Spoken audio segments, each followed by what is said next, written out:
Hai smart viewers, coba jawab jujur. Pernah nggak sih kalian lagi scroll Instagram atau scroll TikTok, terus ngerasa kalau hidup kalian tuh biasa aja dibandingkan orang lain?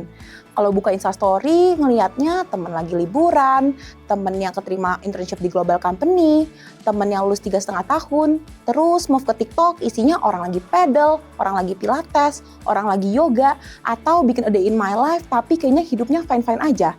Terus tanpa sadar kita tuh sering mikir, gue lagi ngapain ya? Kok gue gini-gini aja?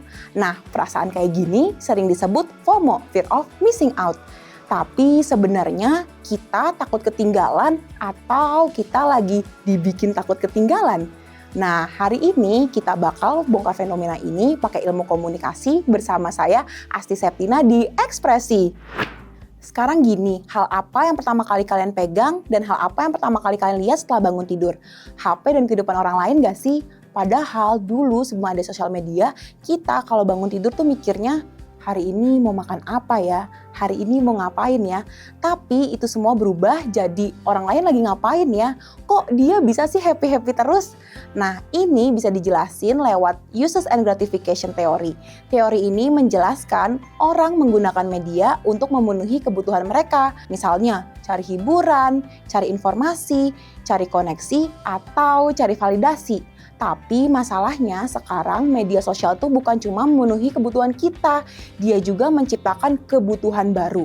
Kita jadi merasa harus update, harus tahu tren, harus ikut obrolan, dan harus terlihat produktif.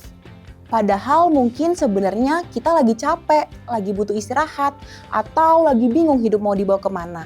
Tapi timeline seolah-olah berbicara, semua orang lagi sukses. Padahal itu cuma potongan hidup orang. Nah, disinilah teori kedua masuk, agenda setting teori. Teori ini menjelaskan bahwa media menentukan apa yang dianggap penting oleh publik. Contoh sederhananya, kalau setiap hari timeline isinya orang traveling, orang sukses muda, orang buka bisnis, orang menikah, akhirnya kita merasa hidup ideal itu harus seperti mereka. Padahal mungkin sebenarnya nggak semua orang hidup seperti itu.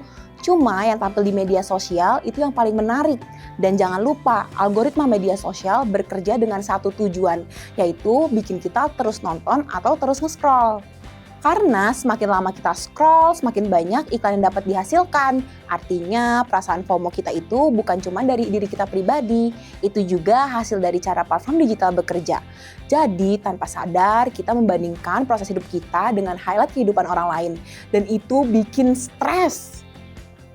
Nah, disinilah kita sebagai mahasiswa komunikasi harus beda. Kita harus paham bahwa tren, viral, bahkan kecemasan sosial itu bisa dikonstruksi lewat komunikasi. Kita nggak cuma jadi konsumen tren, tapi kita harus ngerti bagaimana tren itu dibuat. Karena nanti kita juga bakal kerja di dunia media, content creation, public relation, atau marketing. Kita bukan cuma ikut arus, tapi bisa membentuk arus komunikasi. Jadi lain kali kalau kalian merasa tertinggal, ingat satu hal. Di media sosial, semua orang kelihatan cepat sampai, padahal semua orang punya timeline hidup masing-masing. Dan kita sebagai anak komunikasi harus lebih sadar, lebih kritis, dan lebih bijak melihat pesan yang kita konsumsi setiap hari. Kalau kalian suka konten yang bahas fenomena sehari-hari pakai ilmu komunikasi, jangan lupa like, share, and subscribe. Dan tulis di kolom komentar, tren apa yang bikin kalian paling merasa tertinggal akhir-akhir ini. Sampai bertemu di episode berikutnya.